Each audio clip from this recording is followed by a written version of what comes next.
Lewinsky. C'est l'une des liaisons les plus médiatiques de tous les temps. Retour sur le Monica Gate, ou comment une simple stagiaire a bien failli faire chuter l'homme le plus puissant au monde. 21 janvier 1998, c'est par Internet que commence le scandale qui a secoué et choqué l'Amérique. Un site web révèle l'intimité du président Bill Clinton avec une stagiaire de la Maison-Blanche nommée Monica Lewinsky. Ce nom deviendra en quelques mois l'un des plus connus de la planète. À l'origine de cet acharnement médiatique, un procureur, Kenny Starr.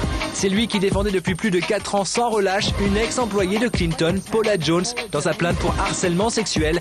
Une plainte qui n'a jamais abouti, mais Starr décide de ne pas en rester là. Il prend en main l'affaire Lewinsky, déterminé à faire payer Clinton. Ce dernier est interrogé et doit faire une déposition sous serment. Allez-y, posez votre question. La question est la suivante. Quand mademoiselle Lewinsky affirme que lorsque vous étiez dans le bureau ovale, vous lui avez touché les seins, est-elle en train de mentir? Ce n'est pas le souvenir que j'ai. Mon souvenir, c'est que je n'ai pas eu de relation sexuelle avec mademoiselle Lewinsky et je reste sur cette déposition.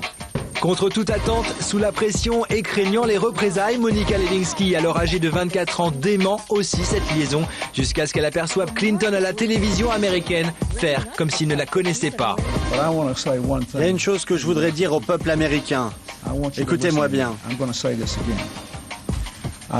Je n'ai jamais eu de relation sexuelle avec cette femme, cette Lewinsky. Ces accusations sont fausses.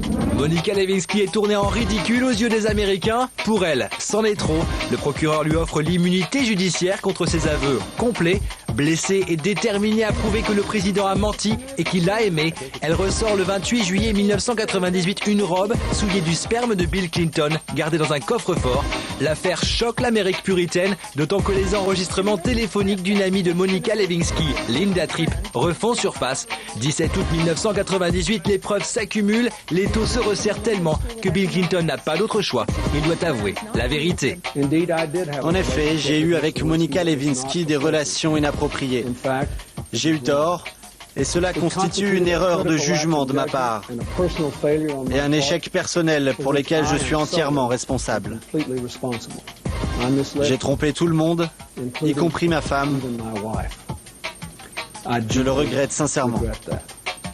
14 janvier 1999, le Sénat des États-Unis se transforme en véritable tribunal. L'homme le plus puissant du monde sera-t-il destitué?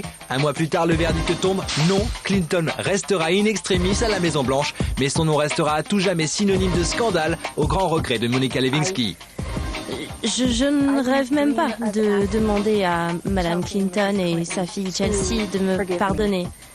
Mais j'aimerais leur dire que je suis désolée pour ce qui s'est passé et ce qu'ils ont dû traverser.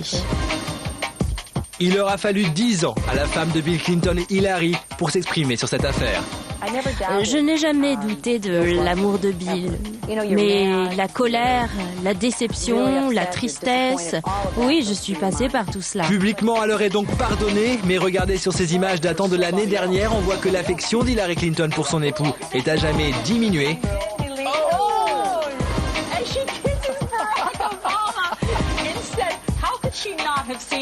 Quant à Monica Lewinsky, après s'être reconvertie dans la création de sacs à main et présenter une émission de télé-réalité aux États-Unis, elle se réfugie à Londres sous un faux nom où elle passe un master d'économie. Et pourtant impossible pour elle de trouver du travail. Le nom de Monica Lewinsky, la stagiaire qui aura failli faire tomber le président, est désormais gravé dans l'histoire.